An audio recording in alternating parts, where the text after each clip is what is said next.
научно-проектной деятельности библиотек. Мы построим с вами так наше общение. Я немножечко сделаю обзор благотворительных фондов, организаций, конкурсных грантов, грантовых конкурсов, простите, от волнения я уже запуталась. А потом постараюсь ответить на вопросы, если они у вас вдруг возникнут. Вот, так что мы можем, наверное, начинать.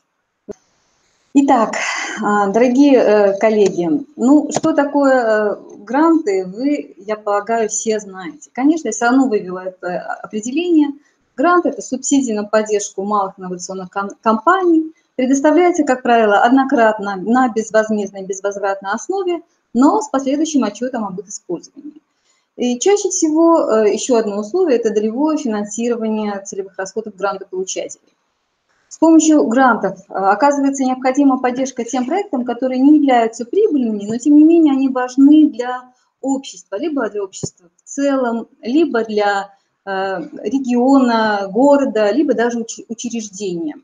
То есть, когда нам есть предложить что-то полезное обществу, когда рождается значимый проект, то не хватает совсем малого для его воплощения – финансов.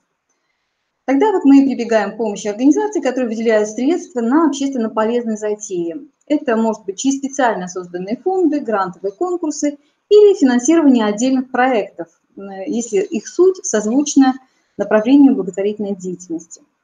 Такой факт. Больше всего в России помогают социально незащищенным группам. На втором месте – поддержка образования и на третьем – культура и искусство. Всего в России зарегистрировано более 2500 благотворительных фондов, но грантовых дающих, донорских таких, около 500. Ну, если учесть еще, что не все соответствуют нашим условиям, то их круг значительно сужается. Для того, чтобы найти гранты, мы обычно используем сайты-агрегаторы. Они собирают информацию об объявленных грантовых конкурсах и организациях.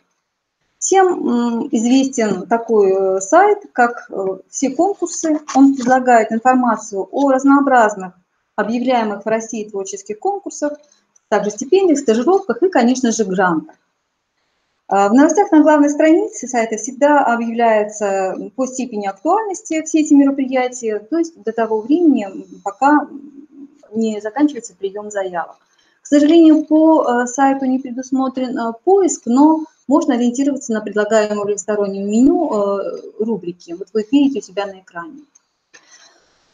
Не так давно, в 2017 году, был создан новый портал «Культура. Гранты России». Он создан Роскультпроектом и Министерством культуры Российской Федерации. Это сайт, который собирает всю информацию о грантодающих организациях, грантовых конкурсах самого разного уровня именно в области культуры и искусства. В этом году на сайте информация о 264 грантодателях, которые размещают свою поддержку. Ну и вот видите вы, больше чем 2 миллиарда рублей финансирования по актуальным проблемам. Работает сайт пока еще в тестовом режиме, но очень быстро совершенствуется. Вот буквально за год, который я не входила в него, заметно улучшился его функционал.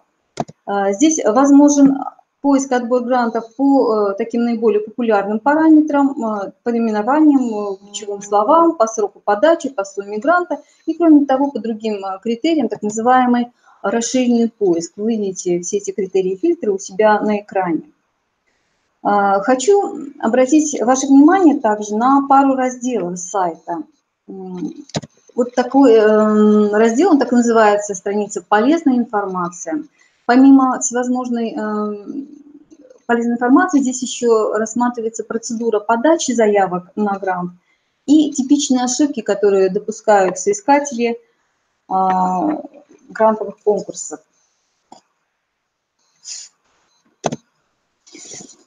Весьма полезна и интересна, на мой взгляд, страничка, которая называется «Видеогалерея». Здесь представлены интервью с грантодателями и вебинары, которые я бы вам очень рекомендовала бы послушать. Вот интервью, видите, здесь такие известные фонды, как фонд Владимира Потанина, Елена Геннадия Тимченко, «Искусство, наука, спорт», «Росмолодежь» и гранты. Вот, к примеру, я смотрела сама эти вебинары, меня поразило. Даже команду при написании заявки на грант нужно уметь презентовать. То есть если экспертная оценка, если тот, кто ваш грант проверяет, эксперт, он дает оценку вашему составу, то есть кто будет исполнять ваш проект. В России единственное, пожалуй, объединение ассоциация фондов компаний, которые системно занимаются благотворительной деятельностью, называется она «Форум доноров». На сайте предлагается информация о каждом из участников, какие проекты или разработки они готовы поддержать и всевозможные условия. Среди участников крупные инвестиционные компании, благотворительные фонды. И надо иметь в виду, что мы, конечно, можем к ним обратиться, но многие со сторонними заявками не работают и грантовых конкурсов не объявляют. То есть для нас это бывает не вариант. Вот в целом, когда ищешь какую-то информацию о фондах, оказывается, что вроде бы их немало. Но начинаешь изучать, и оказывается, что многие организации, они либо являются просто донорами различных программ, конкурсов и фондов, либо осуществляют собственные благотворительные проекты, либо поддерживают только значимые проекты международного и федерального уровня, либо оказывают адресную помощь нуждающимся, там, больным детям, ветеранам и так далее. Либо замечательно отвечают нашим запросам, но самое обидное, Республика Коми не включена в географию данного грантового конкурса или не является регионом присутствия грантодающей компании.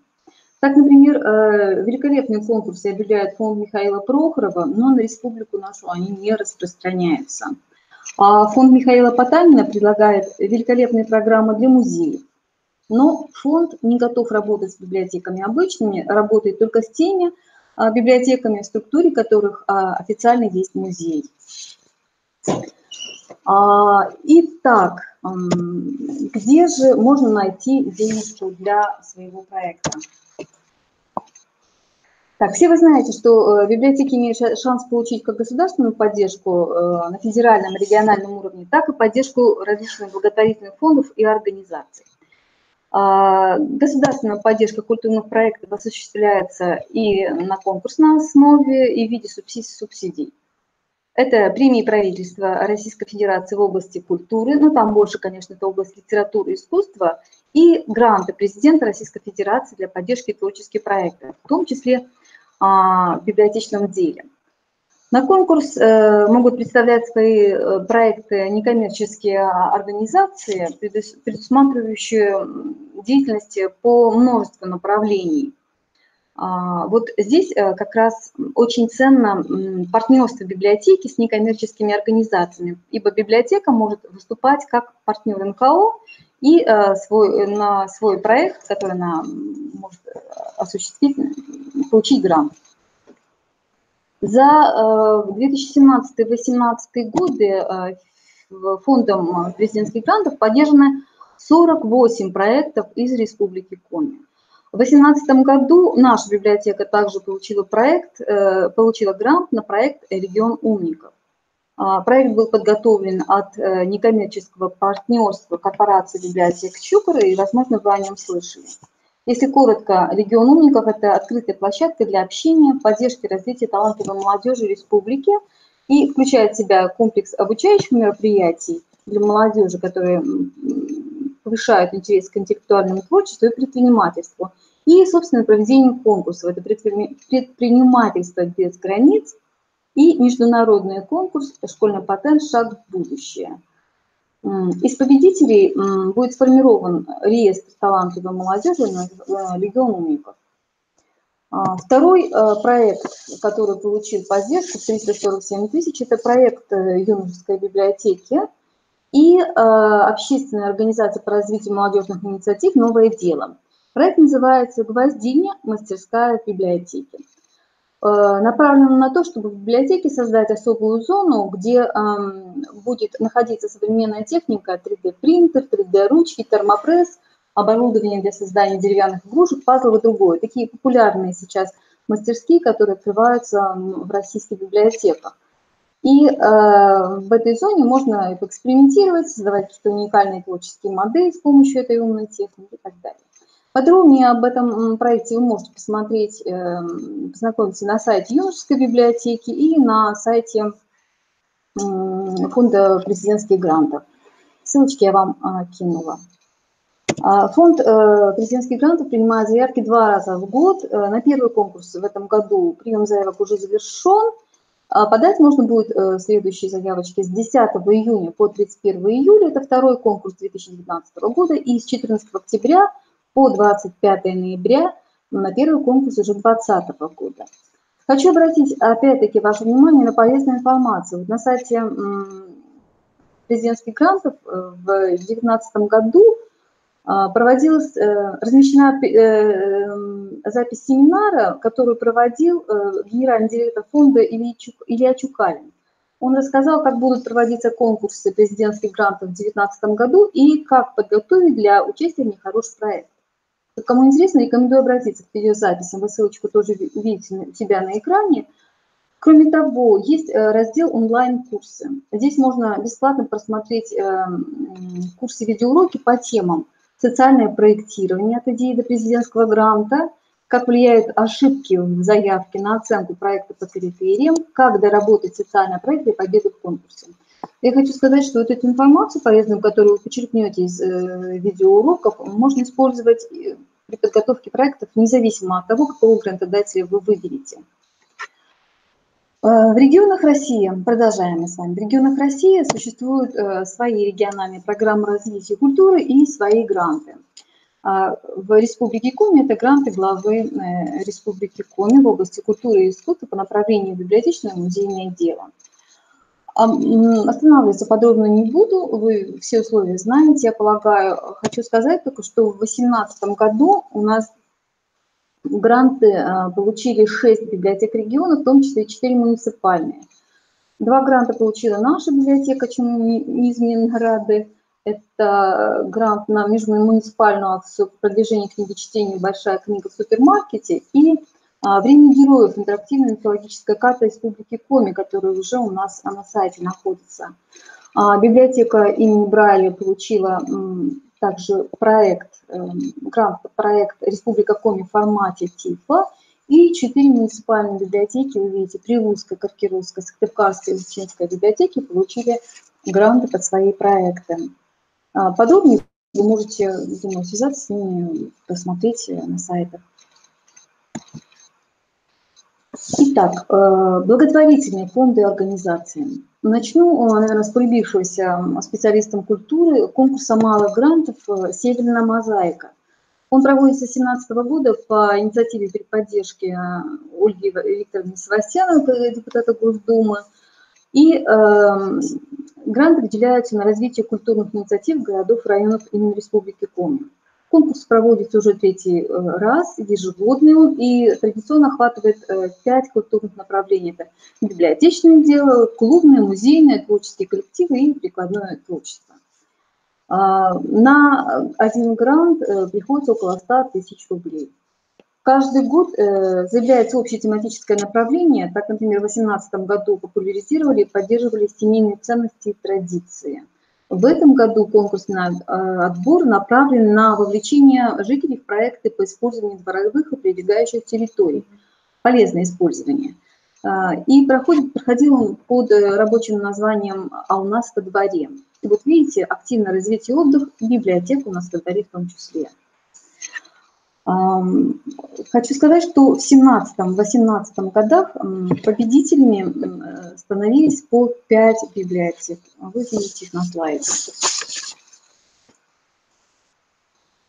Благотворительный фонд «Лукойл» проводит ежегодные грантовые конкурсы на территориях своего присутствия, в том числе на территории нашей республики. В конкурсе могут участвовать как некоммерческие государственные организации, так и бюджетные организации и органы местного самоуправления. Вот в этом году был объявлен 15-й уже конкурс, дедлайн его 31 мая, то есть с 1 марта до конца мая принимаются заявки. Номинации вы видите тоже. Софинансирование в этом конкурсе должно составлять не менее 30%.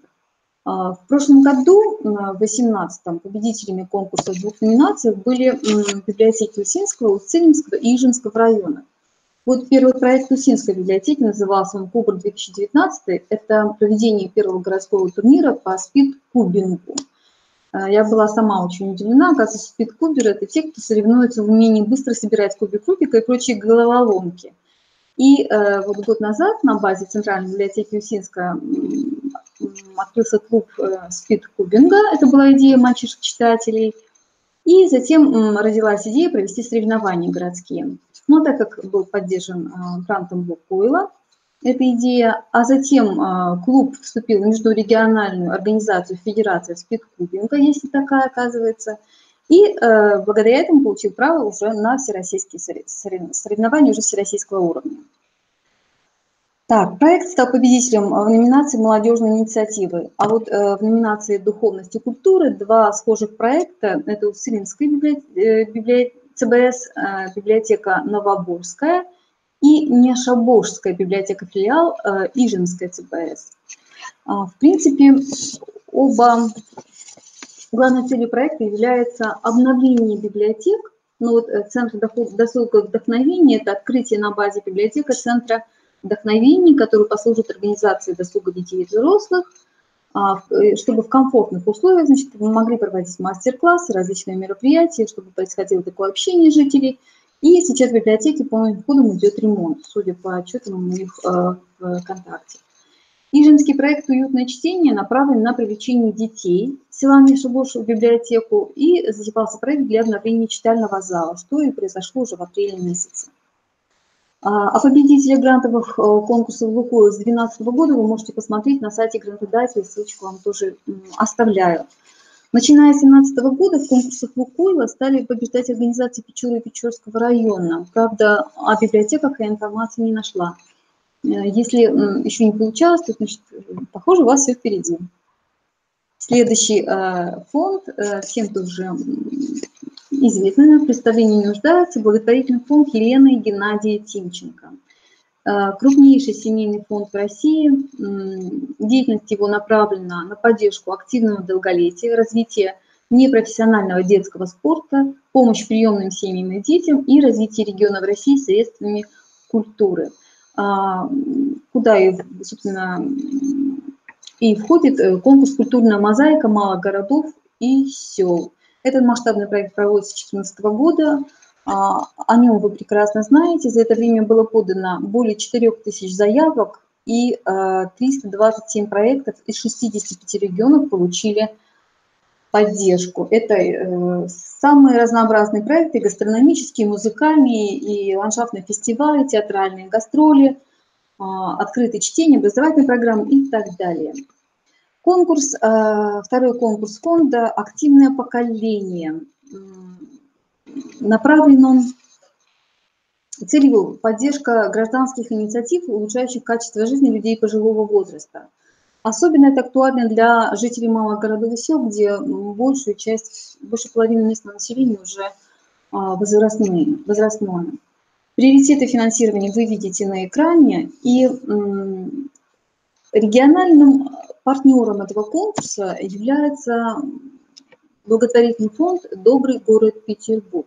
Как видно из названия, деятельность этого фонда направлена на улучшение жизни петербуржцев. Но, как вы понимаете, донорские организации взаимодействуют между собой в разных направлениях, становятся партнерами, в том числе в проведении грантовых конкурсов. Именно фонд «Добрый город Петербург» администрирует конкурс «Активное поколение» на территории 2 округов и в том числе на территории Республики Коми. Для организации выделяются гранты до 150 тысяч рублей, для инициативных групп до 30. Одним из победителей конкурса, прием заявок, видите, это весна до 15 мая. Одним из победителей конкурса стала тоже наша библиотека, проект «Песенный камертон». В задачах проекта организация центра, где бы собиралась информация о музыкальном национальном искусстве Республики Коми, и создание группы в соцсетях «Центр музыкального наследия» имени Осипова, первого коми-композитора. Кроме того, создание творческой среды для музыкантов, исполнителей – это 4 музыкально-просветительные программы, выпуск библиографического указателя и его распространение. Проект сейчас в активной реализации, завершится он в декабре месяце. Второй победитель из наших библиотек – это Пажгинская модельная библиотека Сыктывдинска ЦБС с проектом «Легенды Пажги. Перезагрузка». Он получил больше 85 тысяч рублей. Полагаю, этот проект связан с туризмом, точнее не могу сказать. Фонд «Русский мир». Создан он был по указу президента в 2007 году и поддерживает проекты, которые направлены на популяризацию русского языка и поддержку его изучения. Но когда я смотрела интервью исполнительного директора Владимира Кочина, и следуя за основных задач фонда, вот жестких границ все-таки нет. Рассмотрены могут быть проекты общественных организаций и государственных учреждений, которые связаны и с популяризацией русского языка, и с обучением, и с литературой, с культурой, с исследованием истории и современности России. Поддерживаются усилия по сохранению рукописного наследия России. Если вы на официальный сайт зайдете, то увидите, какие разнообразные проекты, которые Россию популяризируют, осуществляет сам фонд. Заявки на грант принимаются 2 раза в год, так называемые весенние и осенние сессии. Поэтому вы тоже можете попытаться, время как бы есть. В последние годы мне не раз встречались вообще примеры грантовой поддержки библиотечных проектов, которые связаны с работой с мигрантами. И как раз основные задачи этих проектов как раз обучение русскому языку и культуре России, чтобы иностранцы, люди приезжие могли как-то ужиться в России, адаптироваться к нашей жизни. Такие проекты поддерживались, вот, я знаю, в частности, фондом Михаила Прохорова, но, полагаю, можно обратиться и в фонд «Русский мир» как раз очень даже. Второй, следующий фонд, который бы я хотела вам показать, это благотворительный фонд «Ренова». Культура, искусство, наука и образование – это основные направления работы фонда. И, кроме того, фонд сосредоточен на реализации программ в сфере развития институтов гражданского общества и местного самоуправления, здравоохранения, спорта, экологии и духовного развития. В 2016 году между правительством республики нашей и группой компании «Ренова» было заключено соглашение о сотрудничестве. И в его рамках ежегодно определяется перечень мероприятий в сфере образования, социальной защиты и культуры, которые планируются к реализации в текущем году. Ну, там это и такие масштабные мероприятия поддерживаются, там праздник для выпускников «Облака», День оленевода в Иркуте, Северный культурный форум, стажировку музейных работников и так далее. На сайте заявлено, что выбор благополучателей происходит в рамках проведения грантовых конкурсов и в соответствии с приоритетами реализуемых проектов и программ. Если честно, я пока не нашла конкурса фонда, чтобы они подходили нам в нашей сфере в ближайшей перспективы. Те, которые проходили, либо они не общероссийские, они региональные, либо такой достаточно узконаправленный. Полагаю, что стоит попытаться направить проекты на поддержку просто созвучной по направлениям работы фонда. Фонд поддержки гуманитарных просветительских инициатив соработничества поддерживает проекты, которые направлены на развитие культурного и духовного развития личности, на предотвращение религиозных, национальных и социальных конфликтов, на сохранение и защиту самобытности, культуры, языков и традиций народов России. Благодаря его поддержке существует программа «Православная инициатива», и на сайте, на базе этого фонда существует интернет-платформа коллективного финансирования проекта, которая называется «Начинание». Ну, по поводу интернет-платформы. Любой желающий может оставить здесь заявку на финансирование своего проекта и либо сам поддержать понравившийся проект денежкой. Можно свой проект разместить и надеяться на то, что он соберет требуемую сумму. Здесь видны результаты по всем проектам, на какой стадии, сколько процентов профинансирован уже, завершен он, либо не получил поддержки.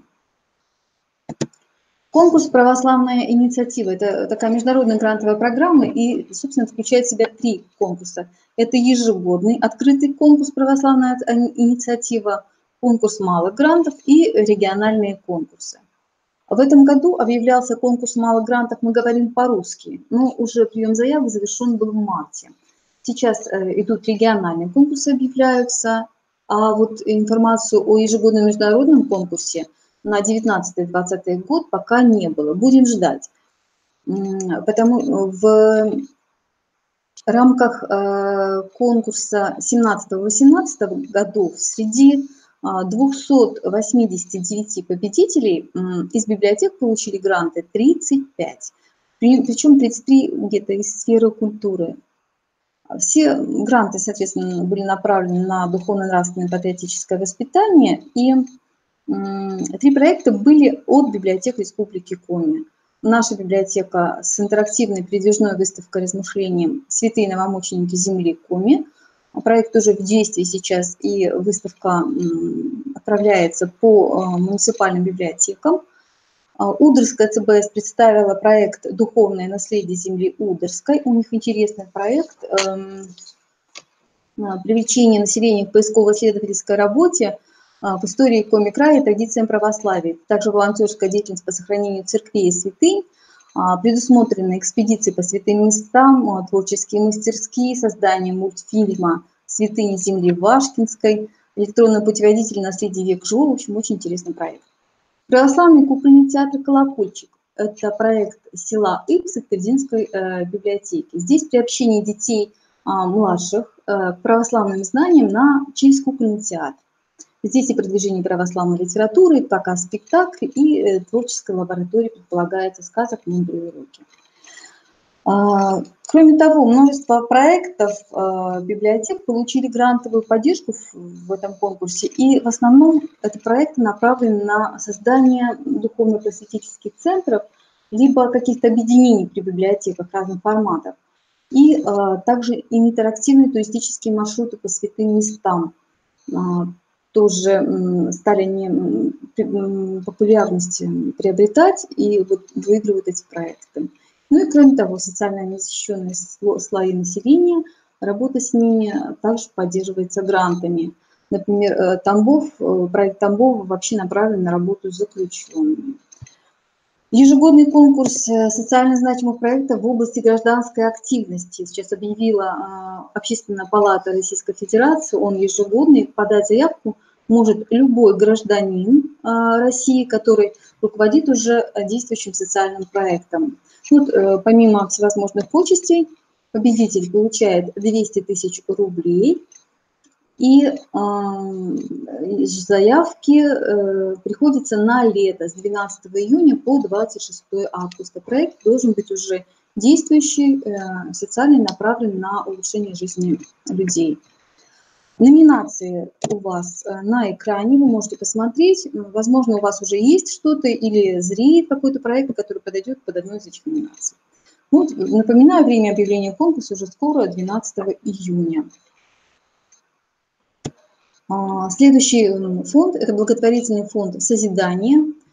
Фонд работает с 2001 года, оказывает помощь и детским домам, и приютам, и интернатам, больницам, а также людям, которые находятся на лечении в клиниках.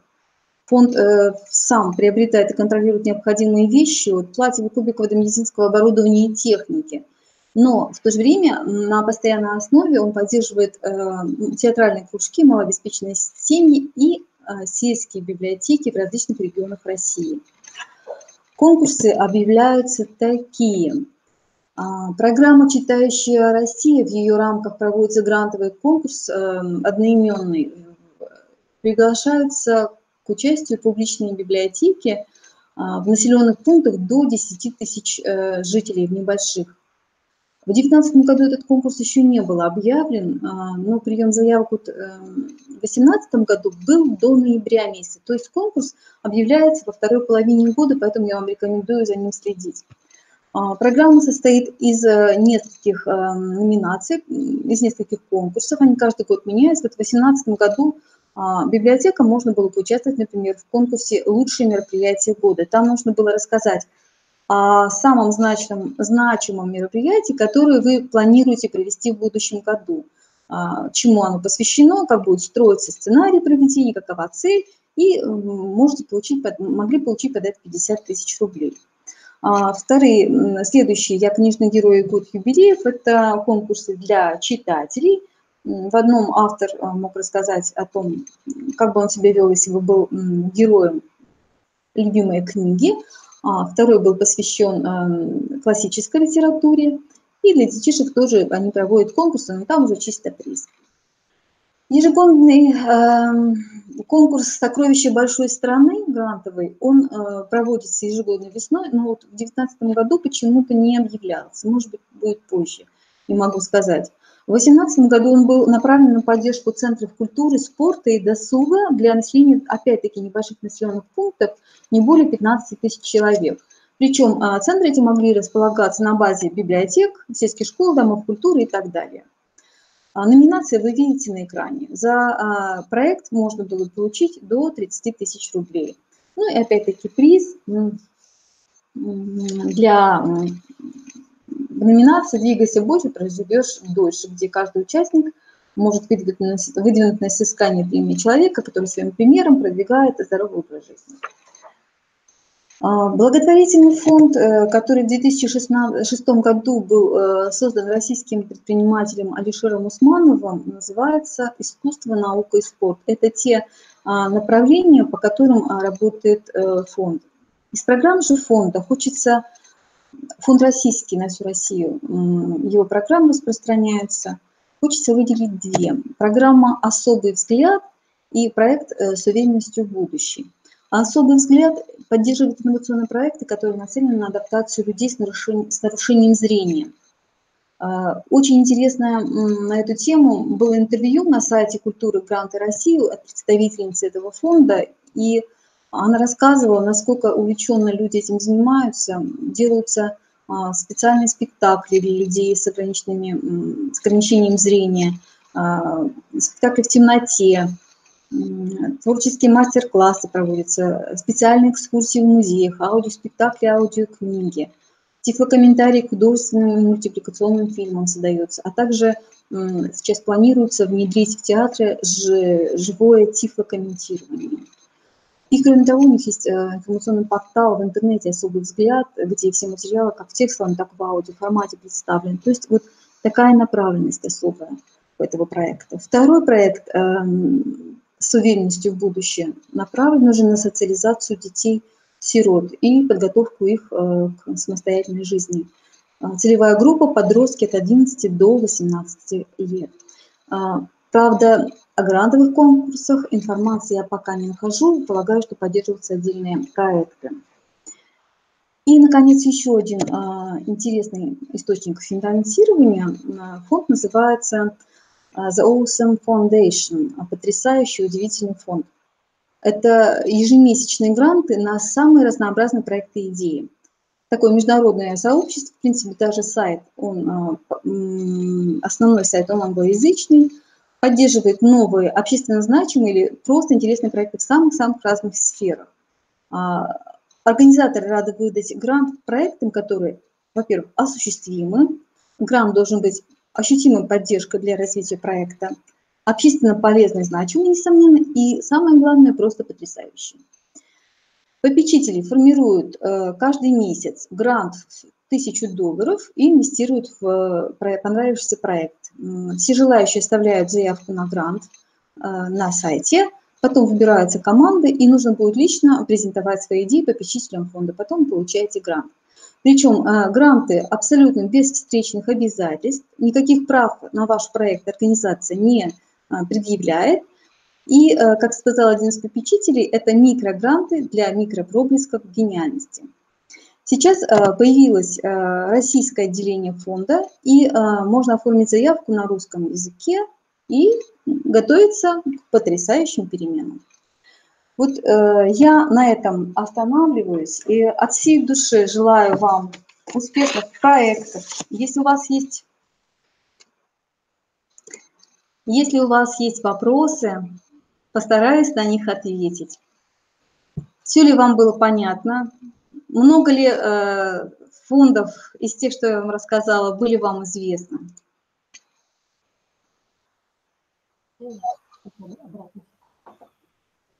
Вас слышно. Ирина Альбертовна, спасибо за лекцию. Какие-то фонды нам, конечно, уже были работодатели, какие-то в первый раз слышим. Но смотрю, и наши республиканские библиотеки также во многих принимали участие и побеждали. Дает надежду, что если мы обратимся к этим грантодателям, может быть, что-то и у нас получится. Я просто уверена, именно поэтому я вот эти примеры по проектам вам и показывала. Именно потому, что возможность эти гранты получить. На самом деле за пределами нашей презентации осталось огромное количество всевозможных грантодающих фондов, о которых не стала рассказывать, и ограничения по времени, и потом бывает, они то объявляются в гранты какие-то, то оказывают поддержку, то не оказывают. Так, например, фонд экологический имени Вернадского, да, или фонд Дмитрия Лихачева, русский фонд, Российский фонд федеральных научных исследований и так далее. Множество фондов. Я полагаю, что у вас все получится, можно обращаться. Если заявки не проходят первый раз, можно пытаться еще раз и еще раз. Вот как раз в тех вебинарах, которые размещены на сайте гранты культуры, культура гранты России, как раз очень хорошо об этом говорится. Есть рассказы тех, кто непосредственно получал гранты, о том, как они первый раз не получили поддержку, отправили во второй раз, в другой фонд, подработали, доработали, снова отправили. И в конце концов, вуаля, грант в кармане. Так. Какие-то вопросы у вас будут? Скажите, пожалуйста, а вот Национальная библиотека Республики Коми, кроме вот гранта президентского гранта, каких-то малых грантах побеждала и заявлялась куда-то, поддерживали нас? Поддерживали. Мы в свое время и в конкурсе «Северная мозаика» участвовала, поддерживали. Вот, ну вот я говорила, фонд «Добрый город Петербург» оказал поддержку нам. На самом деле, вот даже сегодня у нас было с утра поздравление, и Ольга Рудольфовна, наша директор, сказала, что республика вот в прошедший год получила огромное количество грантов, библиотечные именно проекты проходили. Поэтому вот не только у нас, вообще по всей республике гранты как-то достаточно хорошо сейчас пошли. Наверное, все-таки мы научились их писать. Я полагаю, что, это я так полагаю, что можно, наверное, будет сделать, просто поговорить с теми, кто сами эти гранты написал, чьи проекты сейчас реализовываются, непосредственно собраться и поговорить с ними, провести с ними семинар. То есть даже с нашими коллегами из нашей библиотеки, из юношеской библиотеки, из библиотеки Брайля, Маршака и так далее. Я вам такую коварную штуку предлагаю, попросить наше руководство это сделать. Вопросы? Ирина, большое спасибо за беседу. Я думаю, что сегодня вот в этот день библиотек мы начали такой вот именно онлайн беседу, онлайн-конференцию. И думаю, что в дальнейшем мы вот к этой форме работы будем прибегать. А может быть, вы нам тогда и в Национальной библиотеке организуете вот встречи с теми, кто эти гранты получил. Да, и успешно, и самое главное, как эти гранты реализуются, потому что вот в национальном проекте 6 библиотек поддержаны, и, конечно, мы нуждаемся в том, чтобы нам рассказали, как они это сделали, и поделились своим опытом. Да, вот уже когда у нас с вами была договоренность об этом семинаре, уже когда уже в принципе мы уже должны были встретиться, мне вот такая идея тоже в голову пришла, я думаю, почему бы так вот, надо было тоже, наверное, подключить наших коллег. Это было бы намного интереснее, когда практически какой-то опыт. Но я думаю, что это все будет возможно, только не говорите, что это я вам посоветовала.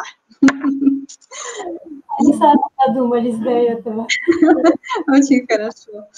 Хорошо, Татьяна Александровна, коллеги, большое вам хорошего платформного семинара дальнейшего, успехов во всех ваших начинаниях, грантовых начинаниях и во всем. С праздником, всего доброго, до встречи, до свидания. До встречи.